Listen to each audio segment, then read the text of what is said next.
ایک لفظ ہے حدیث پاک میں جس کو عافیت کہتے ہیں۔ ترمذی شریف میں حضرت سیدنا عباس بن عبد المطلب رضی اللہ تعالیٰ عنہ آپ کی روایت موجود ہے، فرماتے ہیں میں نبی پاک صلی اللہ تعالیٰ علیہ وسلم کی خدمت عالی مرتبت میں حاضر ہوا تو میں نے عرض کی یا رسول اللہ صلی اللہ تعالیٰ علیہ وسلم مجھے ایسی چیز بتائیں جو میں اپنے رب سے مانگوں۔ چیز مانگنی ہوتی ہے نا، بعض اوقات موقع ملتا ہے تو کئی دفعہ انسان امتحان میں آ جاتا ہے، کیا مجھے موقع مل گیا ہے، مجھے کہا گیا کچھ مانگ لو تو بھلا میں کیا مانگوں۔ حضرت عباس بن عبد المطلب رضی اللہ تعالیٰ عنہ نبی پاک علیہ السلام کے پیارے چچا جان ہیں، عرض گزار ہیں یا رسول اللہ صلی اللہ علیہ وسلم مجھے بتائیے میں اپنے رب سے مانگوں تو کیا مانگوں؟ تو حضور نے فرمایا رب سے عافیت مانگو۔ کہتے میں کچھ دن رکا، کچھ دنوں کے بعد پھر حاضر بارگاہ ہوا اور عرض کی یا رسول اللہ صلی اللہ تعالیٰ علیہ وسلم مجھے بتائیے میں اپنے مالک سے مانگوں تو کیا مانگوں؟ تو حضور نے پھر فرمایا اللہ سے مانگنا تو عافیت مانگنا۔ بزرگ فرماتے ہیں یہ عافیت کیا ہے؟ عافیت یہ ہے کہ یا اللہ ظاہری پریشانیاں، باطنی پریشانیاں، اے اللہ ظاہر کے میل کچیل بھی دور ہو جائیں، باطن کے بھی دور ہو جائیں، اے اللہ ہر معاملے میں، ہر آزمائش میں، ہر دکھ میں ہمیں تیری پناہ نصیب ہو جائے، یہ عافیت ہے۔ اور صوفیاء کرام فرماتے ہیں عافیت سے بڑی نعمت کوئی نہیں اگر کسی کو میسر آئے تو، عافیت سے بڑا حسن کوئی نہیں اگر کسی شخص کو یہ نصیب ہو جائے۔ اور ایک اللہ والے نے تو ایک اور بڑا خوبصورت ترجمہ یہاں کیا ہے، وہ کہتے ہیں عافیت کا مطلب ہے دل کا قرار، عافیت کا مطلب ہے باطن کا سکون، عافیت کا مطلب ہے انسان کے مزاج کا حوصلہ، ٹھنڈک، بردباری۔ اس بندے کو عافیت نصیب ہو جاتی ہے گویا اللہ اسے سکون کی دولت عطا فرما دیتا ہے، تھوڑے پیسوں میں بھی سکون، بغیر شہرت کے بھی سکون، کوئی بات مان لے تب بھی سکون، کوئی دھتکار دے پھر بھی سکون، لوگوں کی گڈ بک میں ہو پھر بھی سکون، اور اگر لوگ سارے مخالفت میں آ جائیں تو چونکہ اللہ نے عافیت دی ہے پھر بھی سکون۔ اللہ تعالیٰ نے ان لوگوں کو قرار کی دولت، اللہ سے عافیت مانگی جائے، اس میں دنیا کی بھی بھلائی شامل ہے، آخرت کی بھی بھلائی شامل۔ نبی اکرم صلی اللہ تعالیٰ علیہ وسلم توجہ دلاتے کہ اللہ سے تم عافیت مانگو، ہمارا نہ جی، کیونکہ سب سے بڑا مسئلہ روحانی تربیت کا ہے۔ ہمارے ہاں باتیں ڈھیر سارے لوگوں کو آتی ہیں اور بہت زیادہ آتی ہیں، منصوبہ بندی کرنا، پلاننگ کرنا، اپنے معاملات کو خود سے کیسے لے کے چلنا ہے، کیسے ٹھیک کرنا ہے، اپنے حق میں دنیا کو کس طرح قائل کرنا ہے، یہ ڈھیر سارے لوگوں کو آتا ہے، اور اپنے حق میں دلائل کس طرح قائم کرنے ہیں، اس میں بہت سارے لوگ خود کفیل ہوتے ہیں، انہیں کسی سے مشاورت کی بھی ضرورت نہیں ہوتی۔ لیکن اللہ کی بارگاہ سے اپنا رشتہ کیسے جوڑنا ہے، مالک سے کرم کا سوالی کس طرح کر کے ہونا ہے، اللہ سے عافیت کا سوال کیسے کرنا ہے، یہ چونکہ روحانی تربیت میں ہمارا مزاج نہیں ہوتا لہذا ہم اس طرف جاتے نہیں، ہم وہ اپنی مرضی کی چیزیں، یعنی وظیفہ پوچھ کے گئے ہیں ایک صاحب، کچھ عرصے کے بعد آئے ہیں تو آ کے کہتے ہیں مولانا صاحب، پیر صاحب یا قاری صاحب یا فلاں صاحب، کسی سے بھی پوچھ کے گئے کہ جس کو نیک آدمی جانا، پھر لوٹ کر آ کے کہتے ہیں کہ آپ نے وظیفہ بتایا تھا پر کام کوئی نہیں ہوا۔ تو میں تو صاف کہتا ہوں اور کھلے دل سے کہتا ہوں کہ بھئی وظیفہ آپ کو بتایا تھا کہ اللہ کی رحمت متوجہ ہوگی، خدا کی رحمت کو آواز دینے کے لیے وظیفہ دیا تھا، کوئی بھی وظیفہ رب کو مجبور تو نہیں نہ کر سکتا معاذ اللہ۔ اور وظائف کس لیے پڑھے جاتے ہیں کہ جلدی سے معاملات ٹھیک ہو جائیں،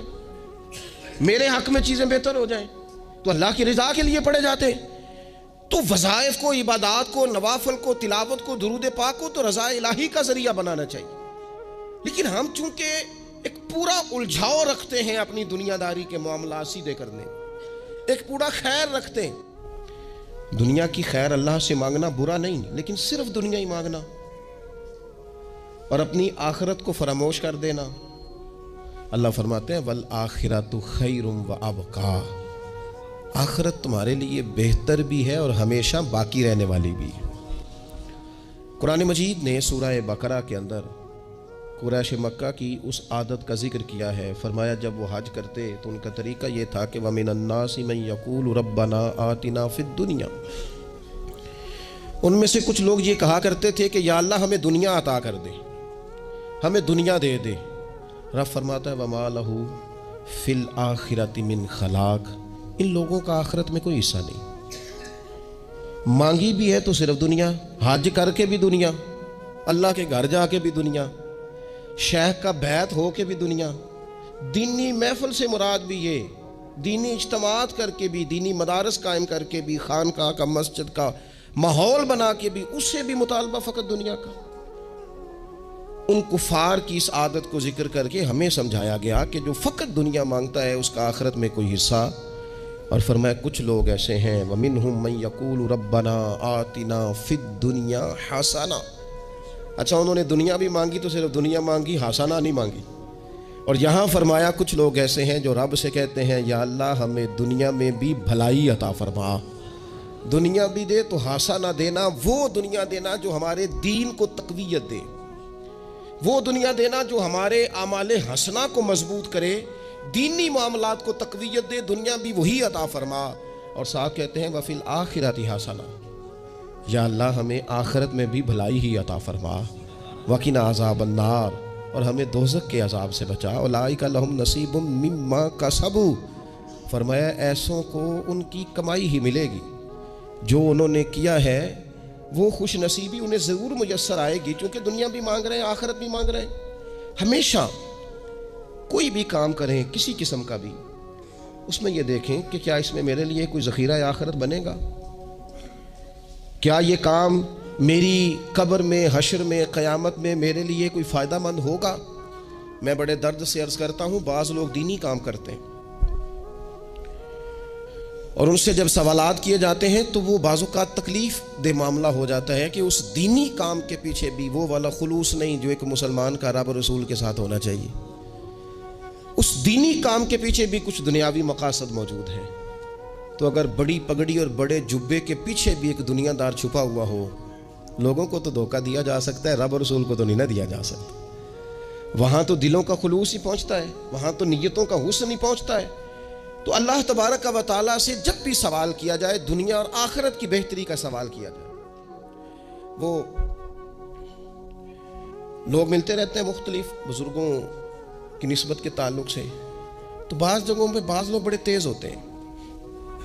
یعنی ان سے آپ کی ملاقات ہوتی ہے تو بندے کو محسوس ہوتا ہے کہ یار اسے تو پہلے ساری باتوں کا پتہ ہے، اور کئی دفعہ ان سے ملنے کے بعد احساس ہوتا ہے کہ یار اس سے تو تھوڑا سیکھ ہی لیتے تو بہتر تھا، یہ تو بات بڑی آگے نکل گئی۔ سارا پتہ ہوتا ہے، باشعور ہوتے ہیں، لیکن ڈر آتا ہے اللہ سے۔ اتنا باشعور آدمی، سمجھدار، پنچایت، پریا، لوگ، دین، دنیا سارا پتہ ہے، نماز کا ٹائم آ گیا تو وہ چھپتا پھرتا ہے، اس کی طبیعت پر بوجھ بن رہا ہے معاذ اللہ اللہ کے حضور حاضر ہونا، اسے خیر کا کام کرنا پڑ رہا ہے تو وہ ادھر ادھر نکلتا جا رہا ہے۔ تو سوال یہ ہے کہ پھر یہ شعور کا کیا مطلب رکھا ہوا ہے ہم نے؟ پھر اللہ سے دعا کرنے کی ضرورت نہیں۔ وہ حضرت عارف رومی رحمۃ اللہ تعالیٰ علیہ فرمایا کرتے تھے بعض لوگوں کو رب سارا کچھ دیتا ہے، سجدے کی توفیق نہیں دیتا۔ اس کا مطلب یہ ہے کہ وہ کہتا ہے یہ سارا کچھ لے اور نکل جا، میرے گھر نہ آنا، رکھ سارا کچھ پاس۔ رب سے عافیت مانگی جائے، اس سے اس کا فضل مانگا جائے، اس سے اس کا کرم مانگا جائے۔ اللہ کے پیارے رسول صلی اللہ تعالیٰ علیہ وآلہ وسلم اس عافیت مانگنے پر زور دیتے، توجہ دیتے۔ میں آپ کو صحیح بتاتا ہوں، رب نے اگر کسی بندے کو عافیت میں رکھا ہو نا تو حالات کیسے بھی